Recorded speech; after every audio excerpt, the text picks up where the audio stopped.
வேத பாடசாலை நிகழ்ச்சிக்கு உங்களை அன்புடன் அழைக்கிறோம். வேதம் அறிய வேதம் என் தேவன் தந்தது. வேதம் அறிய வேதம் என் தேவன் தந்தது. உன்னை மாற்றும் புதிதாக்கும் உயர் நோக்கம் கொண்டது. வேதம் அறிய வேதம் என் தேவன் தந்தது. கிறிஸ்துவுக்குள் பிரியமானவர்களே, 1 பேதுரு நிருபத்தை கற்று முடித்த நாம் இன்று 2 பேதுரு நிருபத்திற்கு நேராய் நமது கவனத்தை திருப்புவோம். 2 பேதுரு நிருபத்தின் முதல் 8 வசனங்களை வாசிக்கிறேன். நம்முடைய தேவனும் இரட்சகருமாய் இருக்கிற இயேசு கிறிஸ்துவனுடைய நீதியால் எங்களைப் போல அருமையான விசுவாசத்தை பெற்றவர்களுக்கு இயேசு கிறிஸ்துவின் ஊழியக்காரனும் அப்போஸ்தலனுமாகிய சீமோன் பேதுரு எழுதுகிறதாவது: தேவனும் நம்முடைய கர்த்தராகிய இயேசு கிறிஸ்துவையும் அறிகிற அறிவினால் உங்களுக்கு கிருபையும் சமாதானமும் பெருக கடவது. தம்முடைய மகிமையினாலும் காருண்யத்தினாலும் நம்மை அழைத்தவரை அறிகிற அறிவினாலே ஜீவனுக்கும் தேவ பக்திக்கும் வேண்டிய யாவற்றையும் அவருடைய திவ்ய வல்லமையானது நமக்கு தந்தருளினதுமன்றி இச்சையினால் உலகத்தில் உண்டான கேட்டுக்கு தப்பி திவ்ய சுவாபத்துக்கு பங்குள்ளவராகும் பொருட்டு மகா மேன்மையும் அருமையுமான வாக்குத்தத்தங்களும் அவைகளினாலே நமக்கு அளிக்கப்பட்டிருக்கிறது. இப்படி இருக்க நீங்கள் அதிக ஜாக்கிரதை உள்ளவர்களாய் உங்கள் விசுவாசத்தோட தைரியத்தையும், தைரியத்தோட ஞானத்தையும், ஞானத்தோட இச்சை அடக்கத்தோட பொறுமையையும், பொறுமையோட தேவ பக்தியையும், தேவ பக்தியோட சகோதர சிநேகத்தையும், சகோதர சிநேகத்தோட அன்பையும் கூட்டி வழங்குங்கள். இவைகள் உங்களுக்கு உண்டாயிருந்து பெருகினால் உங்களை நம்முடைய கர்த்தராகிய இயேசு கிறிஸ்துவை அறிகிற அறிவிலே வீணரும் கனியற்றவர்களுமாய் இருக்க ஒட்டாது. இந்த வார்த்தைகளுடன் பேதுரு தம்முடைய 2ஆம் நிருபத்தை ஆரம்பிக்கிறார். பேதுருவின் 1ஆம் நிருபத்தை நாம் தியானித்தது போல அவர் எழுதிய 2ஆம் நிருபத்தையும் சற்று வேகமாக சிந்திப்போம். 2ஆம் தீமோத்தேயுவை எழுதும்போது பவுல் அப்போஸ்தலன் தாம் மரிக்கப் போகிறோம் என்பதை திட்டவட்டமாக அறிந்திருந்தது போல அப்போஸ்தலனாகிய பேதுருவும் தம்முடைய 2ஆம் நிருபத்தை எழுதும்போது தம்முடைய இறப்பை குறித்து நன்கு அறிந்திருந்தார். அப்போஸ்தலனாகிய பேதுரு தம்முடைய 1ஆம் நிருபத்தை எழுதும்போது ஆரம்பிக்கப்பட்ட உபத்திரவமானது அவர் 2ஆம் கடிதத்தை எழுதும் சமயத்தில் மிகவும் உச்சகட்டத்தில் இருந்தது. ரோம் நகரில் இருந்த விசுவாசிகள் மிகவும் பயங்கரமாக துன்பப்படுத்தப்பட்டார்கள். ரோம் நகரை சுற்றி இருந்த பிராந்தியங்களில் பரவி கொண்டிருந்த உபத்திரவம் இப்பொழுது அதிகரித்து கொண்டிருந்தது. மேலும் தம்முடைய மரணம் மிகவும் அருகாமையிலே இருப்பதை அறிந்த பேதுரு 2வது கடிதத்தை எழுத உணர்த்தப்பட்டார். முதல் கடிதத்தில் எழுதிய காரியங்களையே 2ஆம் கடிதத்தில் பேதுரு நினைவூட்டுகிறார். பேதுரு 2ஆம் கடிதத்தை எழுதின போது, நான் எழுதுகிற காரியங்களை நீங்கள் முன்னமே அறிந்திருக்கிறீர்கள். நான் சொல்லப்போகும் காரியங்கள் உங்களுக்கு தெரிந்தவைகளே, ஆனாலும் நீங்கள் நினைவு கூறும்படி எழுதுகிறேன். பாடுகளை கடந்து செல்லும்போது நான் எழுதினவைகளை நீங்கள் நினைத்து கொள்ளுங்கள் என்று கூறுகிறார். மனிதர்களுக்கு புதிய புதிய காரியங்களை போதிப்பதை விட கற்றுக் கொடுத்தவைகளை ஞாபகப்படுத்துதலே சிறந்தது என்பதை போதகரான பேதுரு அறிந்திருந்தார். ஆகவே தாம் எழுதும் 2ஆம் கடிதத்தின் நோக்கம் ஞாபகப்படுத்துதலே என்பதை அவர் அறிந்திருந்தார். ஏன் ஞாபகப்படுத்த எண்ணினார் என்பதற்கான காரணத்தை பேதுரு 1ஆம் அதிகாரத்தில் கூறியுள்ளார். 2 பேதுரு 1ஆம் அதிகாரம் 13, 14 வசனங்கள்: நம்முடைய கர்த்தராகிய இயேசு கிறிஸ்து எனக்கு அறிவித்தபடி நான் என் கூடாரத்தை விட்டு போவது சீக்கிரத்தில் நேரிடும் என்று அறிந்து இந்த கூடாரத்தில் நான் இருக்கும் அளவும் உங்களை நினைப்பூட்டி எழுப்பிவிடுவது நியாயமென்று எண்ணுகிறேன். யோவான் சுவிசேஷம் கடைசி அதிகாரத்திலே இயேசு கிறிஸ்து, பேதுருவே, நீ எனக்காக மரிப்பாய் என்று கூறினார். அன்று இயேசு கிறிஸ்து சொன்ன வார்த்தை இன்று நிறைவேறப் போவதை அறிந்து தம்முடைய இருதயத்தில் இருந்த அநேக காரியங்களை இந்த கடிதத்தில் எழுதியுள்ளார். இந்த கடிதத்தில் கூறப்பட்டுள்ளவைகள் ஏற்கனவே 1ஆம் நிருபத்தில் எழுதப்பட்டுள்ளன என்பதை நாம் மறந்துவிடக்கூடாது. பேதுரு அப்போஸ்தலன் எழுதிய நிருபங்களை நாம் கற்றுக்கொள்ள ஆரம்பித்த போது படித்துக்கொண்ட ஒரு காரியத்தை ஞாபகப்படுத்திக் கொள்வோம். தேவனை குறித்து தனிப்பட்ட முறையில் பேதுருவுக்கு ஞானம் இருந்தது. தேவனை அறிவதை குறித்தே தம்முடைய கடிதங்களில் பேதுரு வலியுறுத்தி கூறுகிறார். ஆகவே தேவனை அறிவதை குறித்து பேதுரு கூறிய காரியம் என்ன என்பதை அவர் எழுதிய நிருபங்களில் நாம் கவனிக்க வேண்டும். 2 பேதுரு 1ஆம் அதிகாரம் 2ஆம் வசனம்: தேவனையும் நம்முடைய கர்த்தராகிய இயேசுவையும் அறிகிற அறிவினால் உங்களுக்கு கிருபையும் சமாதானமும் பெருக கடவது. இந்த வசனத்தின் மூலம் நாம் அறிந்து கொள்ள வேண்டிய சத்தியம் என்னவென்றால், கிருபையும் சமாதானமும் நம் வாழ்க்கையில் பெருக வேண்டுமானால் நாம் தேவனையும் இயேசுவையும் அறிய வேண்டும் என்பதே. நாம் தேவனையும் இயேசுவையும் அறிய முடியும். இவ்விதம் நாம் தேவனையும் இயேசு கிறிஸ்துவையும் அறியும் போது கிருபையும் சமாதானமும் நம் வாழ்க்கையில் பெருக்கெடுத்து ஓடும் என்று கூறுகிறார். மேலும் அவரை அறிகிற அறிவினாலே ஜீவனுக்கும் தேவ பக்திக்கு வேண்டிய யாவற்றையும் அவருடைய திவ்ய வல்லமையையும் நமக்கு தந்தருளிவிட்டார். பேதுருவின் இந்த வார்த்தைகள் பவுல் அப்போஸ்தலன் வார்த்தைகளுக்கு இசைந்தே செல்கிறது. இதே உண்மையை பவுல் எபேசியர் 1:3 கூறியுள்ளார். கவனியுங்கள், நம்முடைய கர்த்தராகிய இயேசு கிறிஸ்துவின் பிதாவாகிய தேவனுக்கு ஸ்தோத்திரம். அவர் கிறிஸ்துவுக்குள் உன்னதங்களிலே ஆவிக்குரிய சகல ஆசீர்வாதங்களினாலும் நம்மை ஆசீர்வதித்திருக்கிறார். பவுலின் கருத்தும் பேதுருவின் கருத்தும் ஒரே உண்மையை வெளிப்படுத்துகிறது. நம்முடைய ஜீவனுக்கும் தேவ பக்திக்கும் உரிய காரியங்களை தேவனை அறிகிறதன் மூலம் பெற்றுக்கொள்ள முடியும். அன்பானவர்களே, நாம் தேவனுடைய திவ்ய சுபாவத்திலே பங்கு பெற முடியும். தேவனிடத்திலிருந்து நாம் கிருபையை பெற்றுக்கொள்ள முடியும். பரலோக தன்மைக்குள்ளாய் நம்முடைய வாழ்க்கை வளர முடியும். நாம் தேவனுடைய பிரசனத்தில் இருக்கும்போது, தேவனுடைய ஞானம் நம்முடைய காணப்படும் போது, தேவன் நமக்கு தேவையான அனைத்தையும் தந்தருளுவார். நமக்கும் தேவனுக்கும் இடையே உள்ள உறவு மிகவும் முக்கியமானதாகும். அவருடன் நாம் கொண்டுள்ள உறவின் மூலமாகவே நம்முடைய ஜீவனுக்கும் தேவ பக்திக்கும் ஏற்ற காரியங்களை நாம் பெற்றுக்கொள்வோம். தேவன் நமக்கு கொடுத்த மிகப்பெரிய வாக்குத்தத்தங்களை நாம் நம்முடைய வாழ்க்கையில் ருசி பார்க்க வேண்டுமானால் நாம் தேவனிடத்தில் சேர வேண்டும். நாம் தேவனிடத்தில் சேரும்போது தேவன் நம்மிடத்தில் சேருவார் என்று யாக்கோபு தம்முடைய நிருபத்தில் கூறுகிறார். இதே உண்மையை பவுல் கூறும்போது, நாம் கிறிஸ்துவுக்குள் வந்து அவருக்குள் வாழும்போது மட்டுமே எல்லாவித ஆவிக்குரிய ஆசீர்வாதங்களையும் பெற்றுக்கொள்ள முடியும் என்கிறார். இந்த உண்மையை பேதுரு நாம் தேவனை அறியும் போது மட்டுமே மகா மேன்மையும் அருமையுமான வாக்குத்தத்தங்கள் நமக்கு அருளப்பட்டிருக்கிறது. அந்த வாக்குத்தத்தங்கள் மூலம் தெய்வீக சுபாவத்திலே நாம் பங்காளர்களாக முடியும் என்று கூறுகிறார். இந்த உண்மையை பேதுரு எடுத்து கூறிய பின்னர் விசுவாசத்தோடு நம் வாழ்க்கையில் காணப்பட வேண்டிய காரியங்களை பேதுரு நமக்கு எடுத்து கூறுகிறார். இங்கு நமது வாழ்க்கைக்கு விசுவாசம் மட்டும் போதாது என்ற யாக்கோபுவின் கருத்தை பேதுருவும் வலியுறுத்தி கூறுகிறார். விசுவாசத்துடன் காணப்பட வேண்டிய ஒரு முக்கிய பண்பு ஞானமாகும். இன்றைய விஞ்ஞான காலத்தில் நாம் ஞானத்திற்கு மிகவும் அதிகமாக முக்கியத்துவம் கொடுக்கிறோம். ஒருவர் அதிக பட்டங்கள் வாங்கியிருந்தால் அவர் அறிவு படைத்தவர் என்று கூறிவிடுகிறோம். ஆனால் வேதாகமத்தின்படி அதிகமான பட்டங்களை பெறுவதனால் ஒருவன் ஒழுக்கத்துடனும் ஞானமுள்ளவனாகவும் மாறிவிட முடியாது. நம்மிடம் இருக்கும் ஞானத்தை பயன்படுத்தும் முறையிலே நம்முடைய குணம் வெளிப்படுகிறது. 2 பேதுரு 1:5 பேதுரு நம்மிடம் கூறும் காரியத்தை நாம் தெளிவாக புரிந்து கொள்ள வேண்டும். விசுவாசத்துடனே ஞானத்தை சேர்க்கும்படியாக பேதுரு இங்கு கூறவில்லை, ஆனால் அதைத்தான் நாம் செய்து கொண்டிருக்கிறோம். விசுவாசத்திற்காக நாம் வேதத்தை படிக்கிறோம். ஆனால் பேதுரு சொல்லும் காரியம் என்னவென்றால், விசுவாச நற்குணத்துடனே ஞானத்தை கூட்டிக் கொள்ளுங்கள் என்று கூறுகிறார். விசுவாசத்தை நம்முடைய வாழ்க்கையிலே நடைமுறைப்படுத்தும் போது நல்லொழுக்கம் நம் வாழ்க்கையில் வெளிப்படும். நல்லொழுக்கம் மிக முக்கியமான குணாதிசயமாகும். கிறிஸ்துவை போன்ற நடக்கை நம்முடைய விசுவாச வாழ்க்கையில் வெளிப்பட வேண்டும். அந்த வாழ்க்கையில் நாம் ஞானத்தை இணைக்க வேண்டும் என்று பேதுரு கூறுகிறார். விசுவாச நற்குணத்தோடு இணைக்கப்பட்ட ஞானமானது நம்முடைய நடைமுறை வாழ்க்கையில் வெளிக்காட்டப்பட வேண்டும். வேதாகமத்தை தியானிக்கும் நாம் வேத அறிவை பெற்றுக்கொள்வது முக்கியமல்ல, நாம் பெற்றுக்கொள்ளும் வேத அறிவின் மூலம் நம்முடைய ஆவிக்குரிய வாழ்க்கையில் ஏற்படும் விளைவே முக்கியம். மக்கள் வசனத்தை கேட்பதன் மூலம் விசுவாசத்தை பெற்றுக்கொள்கிறார்கள்.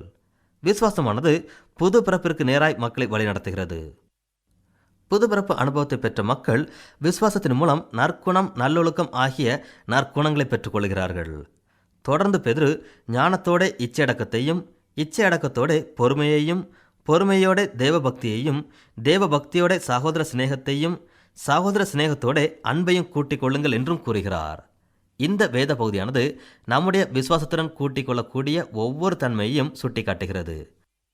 விசுவாசத்துடன் நாம் கூட்டிக்கொள்ளும் ஒவ்வொரு நற்குணத்தினாலும் நாம் ஆவிக்குரிய வாழ்க்கையில் வளர்ச்சி அடைகிறோம். ஒவ்வொரு கிறிஸ்தவ சேஷனும் ஆவிக்குரிய வாழ்க்கையிலே வளர்ச்சி அடைய வேண்டும் என்ற உண்மையை இந்த வேத பகுதி நமக்கு கூறுகிறது.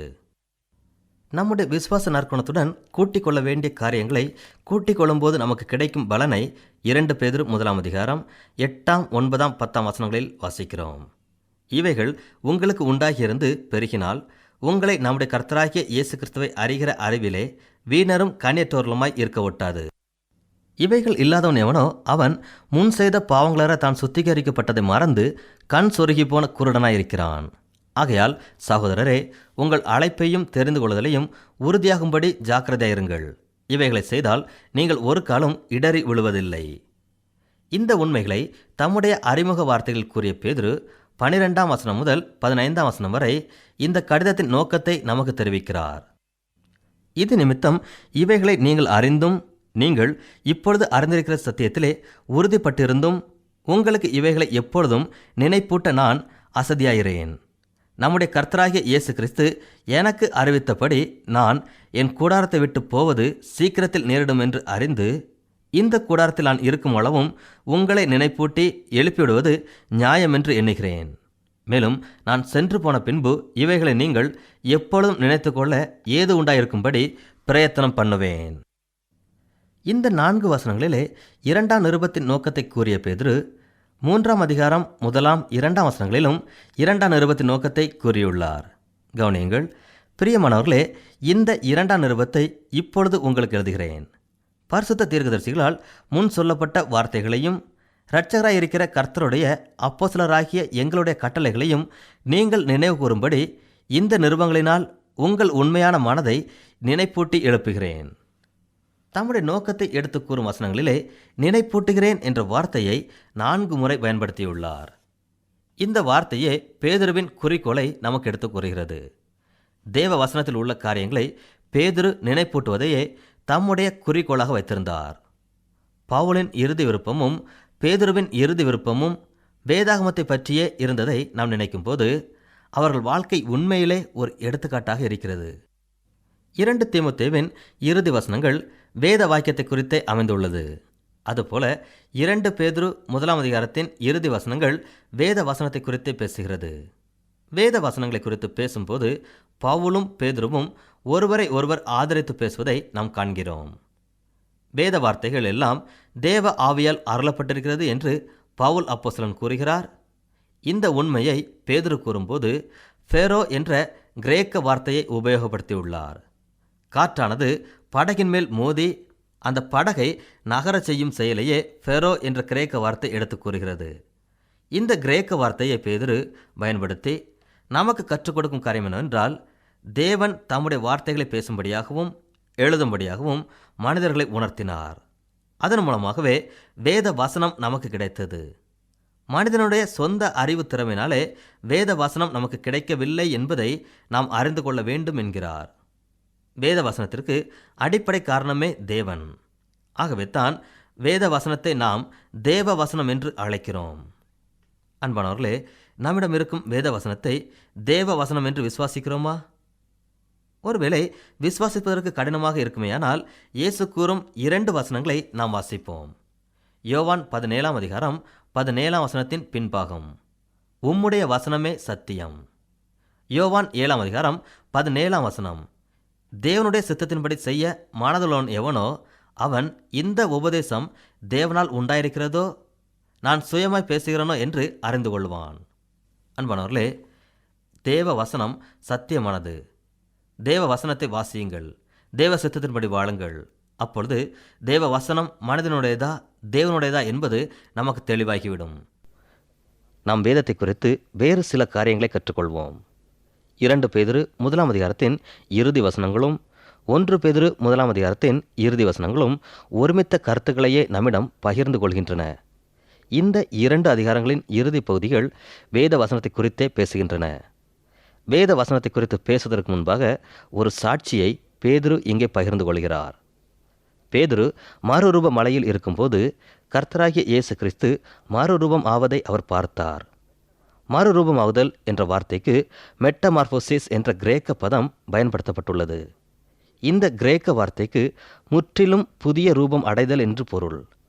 ஆக இயேசு கிறிஸ்துவின் புதிய ரூபம் அடைதல் அனுபவத்தை பேதுரு கண்ணால் பார்த்தார். இந்த சம்பவம் இயேசு கிறிஸ்துவின் வாழ்க்கையில் நடந்த முக்கியமான சம்பவமாகும்.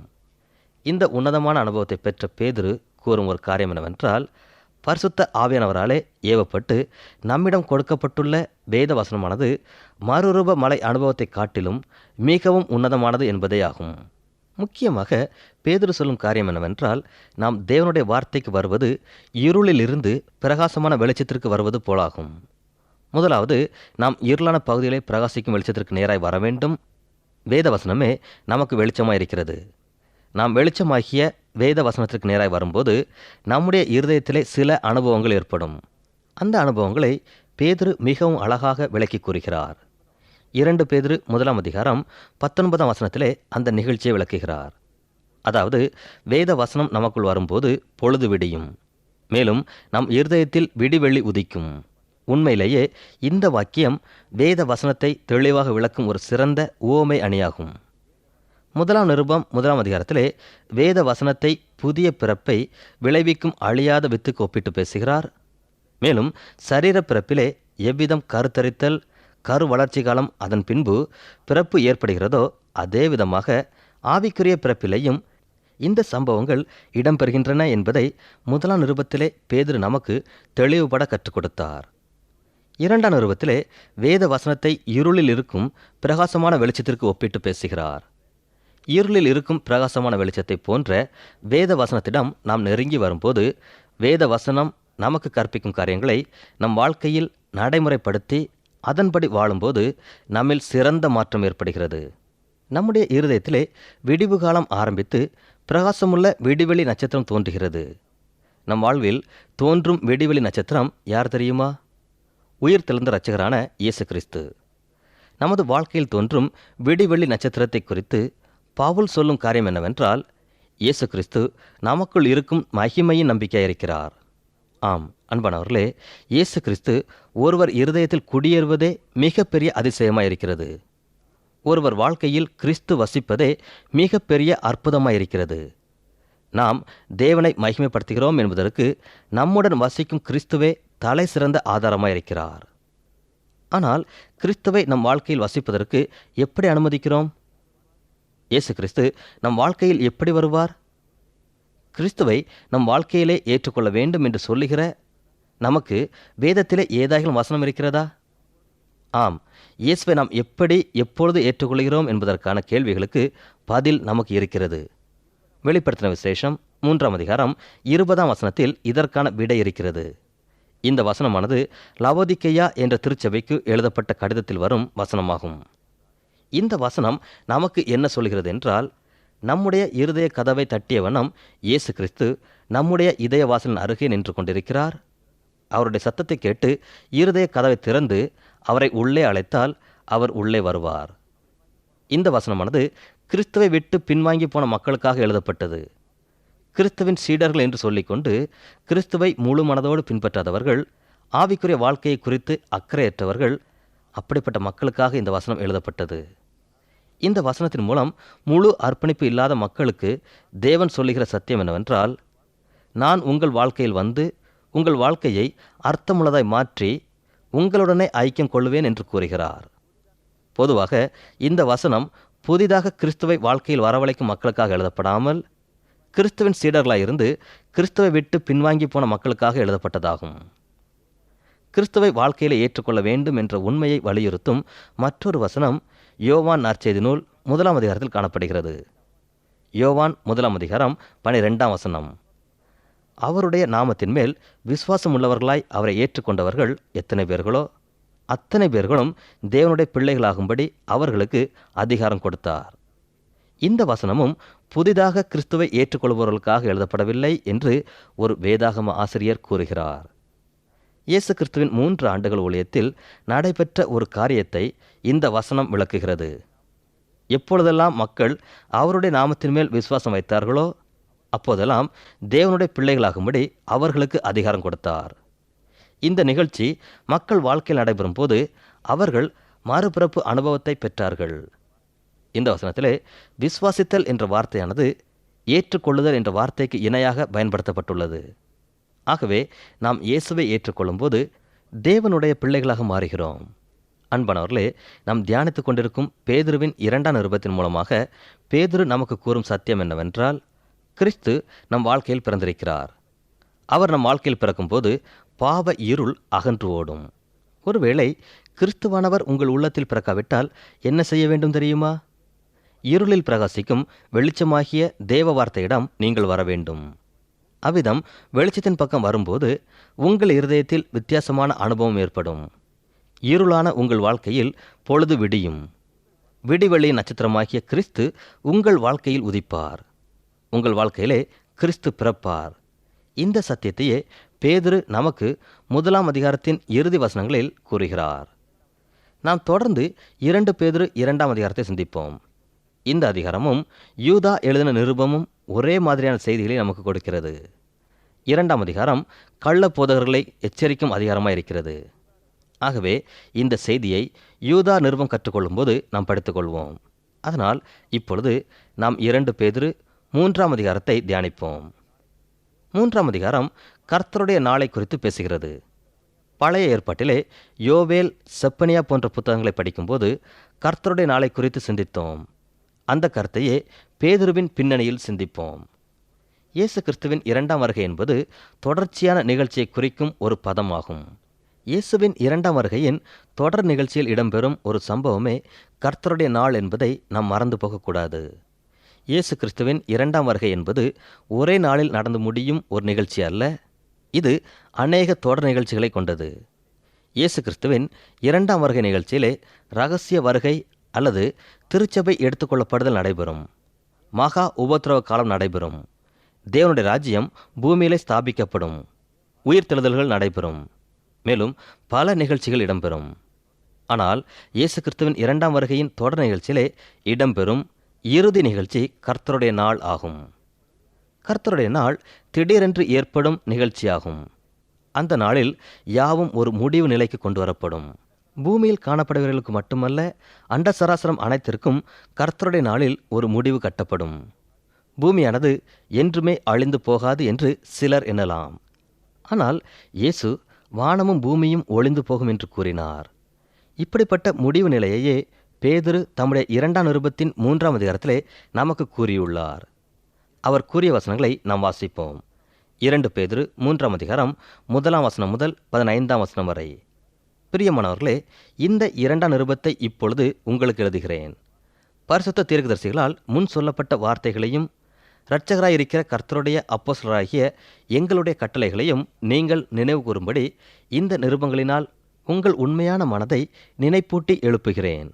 முதலாவது, நீங்கள் அறிய வேண்டியது என்னவெனில், கடைசி நாட்களில் பரியாசக்காரர் வந்து தங்கள் சுய இச்சைகளின்படி நடந்து அவர் வருவார் என்று சொல்கிற வாக்குத்தத்தம் எங்கே?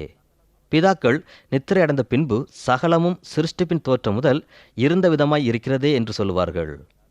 பூர்வ காலத்தில் தேவனுடைய வார்த்தையினாலே வானங்களும் ஜலத்திலிருந்து தோன்றி ஜலத்தினாலே நிலை கொண்டிருக்கிற பூமியும் உண்டாயின என்பதையும், அப்பொழுது இருந்த உலகம் ஜலப்பிரளயத்தினாலே அழிந்தது என்பதையும் மனதார அறியாமல் இருக்கிறார்கள். இப்பொழுது இருக்கிற வானங்களும் பூமியும் அந்த வார்த்தையினாலே அக்கினிக்கு இரையாக வைக்கப்பட்டு தேவ பக்தி இல்லாதவர்கள் நியாயம் தீர்க்கப்பட்டு அழிந்து போகும் நாள் வரைக்கும் காக்கப்பட்டிருக்கிறது. பிரியமானவர்களே, கர்த்தருக்கு ஒரு நாள் 1000 வருஷம் போலவும் 1000 வருஷம் ஒரு நாள் போலவும் இருக்கிறது என்கிற இந்த ஒரு காரியத்தை நீங்கள் அறியாதிருக்க வேண்டாம். தாமதிக்கிறார் என்று சிலர் எண்ணுகிறபடி கர்த்தர் தமது வாக்குத்தத்தத்தை குறித்து தாமதமாயிராமல், ஒருவரும் கெட்டு போகாமல் எல்லாரும் மனம் திரும்ப வேண்டும் என்று விரும்பி நம்மேல் நீடிய பொறுமை உள்ளவராயிருக்கிறார். கர்த்தருடைய நாள் இரவிலே திருடன் வருகிற விதமாய் வரும். அப்பொழுது வானங்கள் மடமட என்று அகன்று போம், பூதங்கள் வெந்து உருகி போம், பூமியும் அதிலுள்ள கிரியைகளும் எரிந்து அழிந்து போம். இப்படி இவைகள் எல்லாம் அழிந்து போகிறதா இருக்கிறபடியால் நீங்கள் எப்படிப்பட்ட பரிசுத்த நடக்கையும் தேவ பக்தியும் உள்ளவர்களாயிருக்க வேண்டும்? தேவனுடைய நாள் சீக்கிரமே வரும்படிக்கு மிகுந்த ஆவலோட காத்திருங்கள். அந்த நாளில் வானங்கள் வெந்து அழிந்து பூதங்கள் எரிந்து உருகிப்போம். அவருடைய வாக்குத்தத்தின்படியே நீதி வாசமாயிருக்கும். புதிய வானங்களும் புதிய பூமியும் உண்டாகும் என்று காத்திருக்கிறோம். ஆகையால் பிரியமானவர்களே, இவைகள் வர காத்திருக்கிற நீங்கள் கரையற்றவர்களும் பிழை இல்லாதவர்களுமாய் சமாதானத்தோடு அவர் சந்நிதியில் காணப்படும்படி ஜாக்கிரதையாயிருங்கள். மேலும் நம்முடைய கர்த்தரின் நீடிய பொறுமையை இரட்சிப்பு என்று எண்ணுங்கள். நமக்கு பிரியமான சகோதரனாகிய பவுலும் தனக்கு அருளப்பட்ட ஞானத்தினாலே இப்படியே உங்களுக்கு எழுதியிருக்கிறான். அன்பானவர்களே, இந்த வசனங்கள் மூலம் பரிசுத்த ஆவியானவரின் ஏவுதலினால் மிகவும் ஆழமான சத்தியங்களை பேதுரு நம்முடன் பகிர்ந்து கொள்கிறார். அநேகர் இந்த சத்திய வசனங்களை நன்கு அறிந்திருந்தும் பூமி என்றுமே அழிந்து போகாது என்று வாதாடுகிறார்கள். ஆனால் இயேசு கிறிஸ்துவும் ஒரு உண்மையை கூறியுள்ளார். அது என்னவென்றால், கடைசி காலத்திலே வானமும் பூமியும் ஒளிந்து போகும். பேதுருவும் வானமும் பூமியும் வெந்து உருகிப்போம் என்று கூறுகிறார். பூமியில் ஏற்படும் அழிவை குறித்து பழைய ஏற்பாட்டில் யோவேல், செப்பனியா போன்ற தீர்க்கர்கள் முன்னுரைத்தார்கள். அதே செய்தியை பேதுருவும் நம்மிடம் கூறியுள்ளார். ஒரு முறை உலகமானது தண்ணீரால் அழிக்கப்பட்டது. இனி வரும் காலத்தில் பூமியானது வெப்பத்தினால் அழியப் போகிறது. ஒருவேளை தீர்க்கதரிசிகளால் தேவ மனிதர்களால் முன்னுரைக்கப்பட்ட காரியங்கள் நிறைவேறாது, அது நிறைவேறும்போது பார்த்து கொள்ளலாம் என்று அசட்டையாக இருந்துவிட வேண்டாம். அனைவரும் நித்திய ஜீவனுக்கு, நிரந்தர வாழ்க்கைக்கு பங்காளிகளாக மாற வேண்டும் என்பதற்காகவே தேவன் நீடிய பொறுமையோடு இருக்கிறார். ஒருவரும் கெட்டுப்போவதை தேவன் விரும்பாமல் எல்லாரும் ரட்சிப்பின் வழியை கண்டு கொண்டு மனம் திரும்பி வாழ வேண்டும் என்று தேவன் விரும்புகிறார். தேவன் தம்முடைய 2ஆம் வருகையின் தொடர் நிகழ்ச்சிகளை இன்னும் ஆரம்பிக்காமல் தாமதிக்கிறார். ஏன் தெரியுமா? சுவிசேஷமானது எங்கும் பரவ வேண்டும். அன்பானவர்களே, யாவரும் சுவிசேஷத்தை அறிய வேண்டும் என்ற நோக்கத்தோடும் தேவன் யாரையும் அழிக்க விரும்பாதனாலையும் தம்முடைய வருகையை தேவன் தாமதப்படுத்துகிறார். தேவனுடைய வருகையை எதிர்நோக்கும் நாம் எப்படிப்பட்ட வாழ்க்கை வாழ்கிறோம்? நாம் மற்றவர்களுக்கு சுவிசேஷத்தை அறிவிக்கிறோமா? அல்லது சுவிசேஷத்தை அறிந்திருந்தும் கிறிஸ்துவின் வருகையை குறித்து அசட்டையோடு காணப்படுகிறோமா?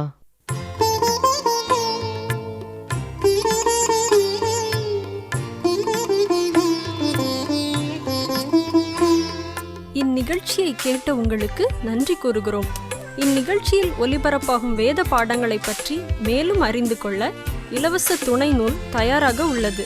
தேவைப்படுவோர் எழுதி பெற்றுக்கொள்ளும்படி அன்புடன் கேட்டுக்கொள்கிறோம்.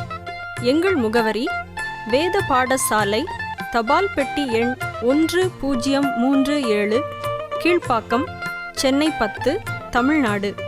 மீண்டும் கூறுகிறோம், வேத பாடசாலை, தபால் பெட்டி எண் 1037, கீழ்ப்பாக்கம், சென்னை 10, தமிழ்நாடு.